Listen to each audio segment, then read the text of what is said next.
Welcome back to Picky Garage. If you're tuning in for the first time, thanks for tuning in. This is actually the last time you're going to see the GT350R on the channel. I just sold this thing. I'm kind of bittersweet about it, but I just wanted to make a video on my final, thoughts about the GT350R, kind of give you guys a reason why I sold it and whatnot. I've had this car since December of 2016, so almost 4 years, I would say. 16, 17, 18, 19, 20, 21. Oh, almost over 4 years, I guess. Or no, yeah, 20. I don't even freaking know what year it is. 2021. Yeah, 2022 went by so, or 2020 went by so fast. Yeah, so I've had this car for a significant amount of time. In that time, I put 4,500 miles on it. Did a lot of oil changes on this thing. She was my baby. Kind of my first real hardcore track sports car. I've been around sports cars my whole entire life, as my dad's always had them. And before this, I had a Subaru STI that was around 500 horsepower, but this thing was a blast to drive. It was so amazing in every single way. I've still yet to be in a car that handles as well as this one. Well, that's not true. The GT3 RS 600 LT handle that well, but we're talking about cars that are now $300,000 due to the market. I still believe that the GT350R is one of the best value vehicles that you can buy for the money. I sold this car for around $80,000. It's in great shape. It's been ceramic coated. I've detailed it. I've kind of like treated it like it was my child, which it really has been. The GT350R has the carbon fiber wheels, the carbon fiber wing, enough distinction between the regular GT350 to make it kind of unique. They didn't make that many of these cars. As you guys know now, they no longer produce the GT350R, now the GT500. You can get it in the carbon fiber track pack, but it's an automatic car, so a lot of purists like this car because of the 6-speed manual transmission. And I do have to admit that this 6-speed manual transmission is amazing. Smooth gear shifts, transitions, short, sturdy throws, amazing car to drive. The Voodoo engine, so the flat plane crank V8, which is actually the engine out of a 458 Italia, which not a lot of people know. But Ford actually took a 458, they bought it, and they disassembled the engine and kind of copied everything. That's how this car revs to 8,250 RPM. Revving it out there is an incredible experience. Ford killed it with the sound of this car. I have yet to be around a stock car. Actually, they also did it with the GT500 that we have. But the sound from stock, this is one of the only cars that I can say that if you buy it, you can keep it stock. It literally checks all the boxes stock. You don't really need any more power. It's perfect with the 520 horsepower that it has. It's perfect for the street. I'm not the person that is all about power because there's always someone faster. By the time you get into the gas, you're doing jail time. This car allows you to use all of it on the roads, and that's why I love this car. I went through one set of tires on this thing, the first compound tires, the initial Sport Cup 2 tires.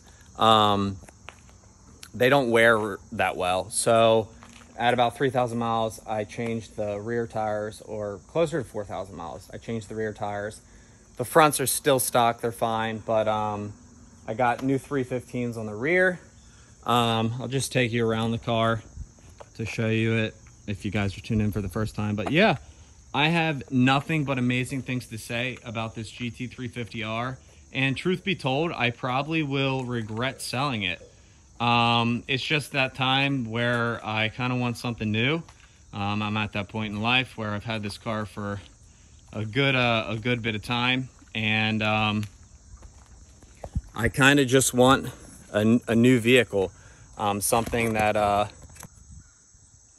I really want something to check some new boxes for me. I don't really know what I want to get. I was kind of thinking of Mercedes AMG GTR, Audi R8, something a little different. One thing that I do have to say that I've noticed with this car, and then switching over to the GT3 RS or the GT500 carbon fiber track pack, is me personally, I kind of enjoy an automatic with a dual clutch. It allows you to be more engaged in the road, and when you're doing, you know, very fast corners or going around a corner super fast, you don't have to reach for that next gear. Something that I prefer, I know a lot of purists like the 6-speed. This car is amazing. I probably should have just kept it and got something else, but it allowed me to free up a lot of money selling this thing and move on to something else. I love the style of this car. This being avalanche gray, there's only one of 4 without a stripe in avalanche gray. I believe they made 18 in total avalanche gray cars. So I probably will never see avalanche gray GT350R again in my lifetime. And now that they don't make the car anymore, and Ford and every exotic car brand and every performance brand is going to a automatic car, and hybrid with superchargers and everything, this is probably going to be one of the last naturally aspirated vehicles that have a 6-speed, and they're never going to put this engine, the Voodoo engine, in another car. So it's going to be super unique car down the road. 10 years from now, it's probably going to go for over $100,000. I paid $95,000 for this car because I paid a huge sticker premium on this thing, brand new, because I really wanted it. I really wanted the avalanche gray color, and so I lost about $15,000. But for me, that's totally worth it, because this car, every time I got in it, it gave me a smile. I have so many great memories. I've made so many friends with this car.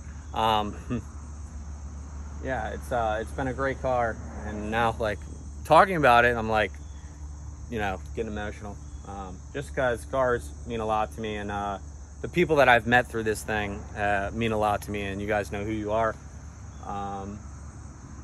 And once again, my friends have Ferraris, my friends have Lamborghinis.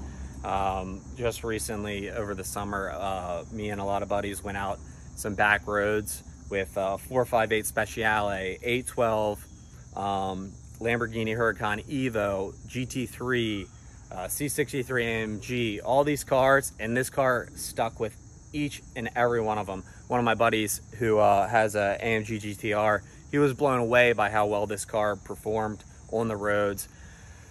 This is a performance car.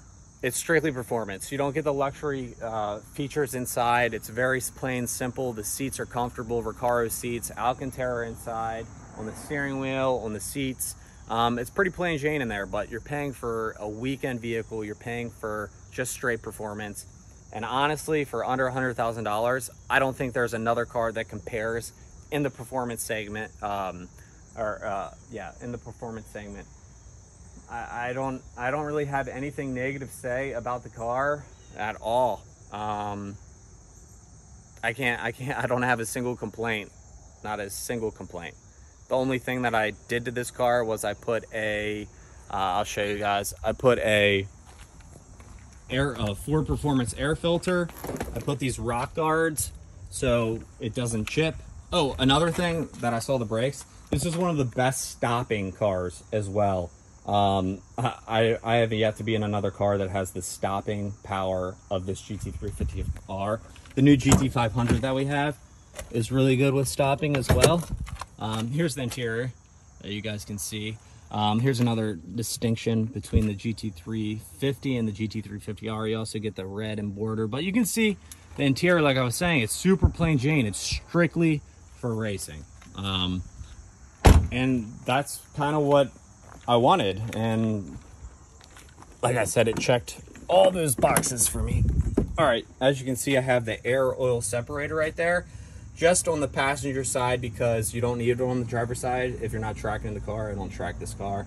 And there's the Ford Performance air intake. That's really all. Everything is stock. I just changed the oil in this thing, and changing the oil was $150 each time. I did it myself, and it was very simple. It took about 30 minutes. I made some videos of that as well. But yeah, I'm super kind of, now that it's, you know, the money's in my bank account, and the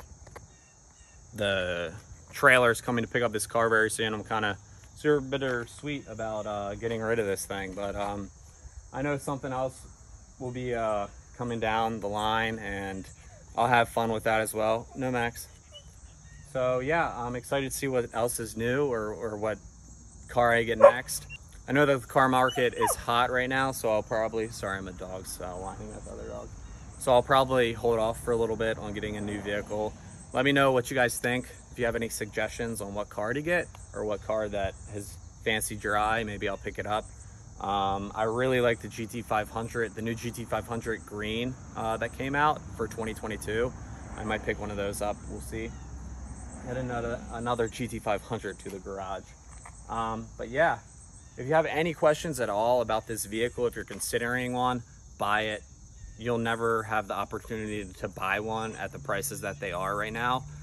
We had a black one about a year and a half ago that was like $57,000 with 3,000 miles. And if you guys look on eBay right now, the cheapest one's like $85,000 with like 10,000 miles. So the new owner of this thing got a steal.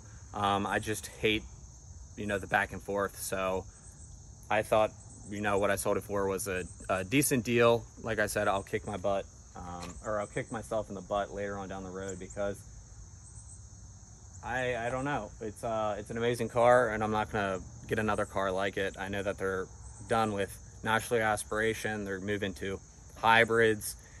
There's not gonna be manuals in the vehicles anymore, but yeah, I can't say enough good things. I don't really have a single complaint. If I think of one, I'll put it in the description. The only kind of complaint is that the tires wore out super fast, but that was due to the old compound Sport Cup 2 tires. Other than that, one of the best handling vehicles that I've ever been in, besides a GT3 RS and a 600 LT.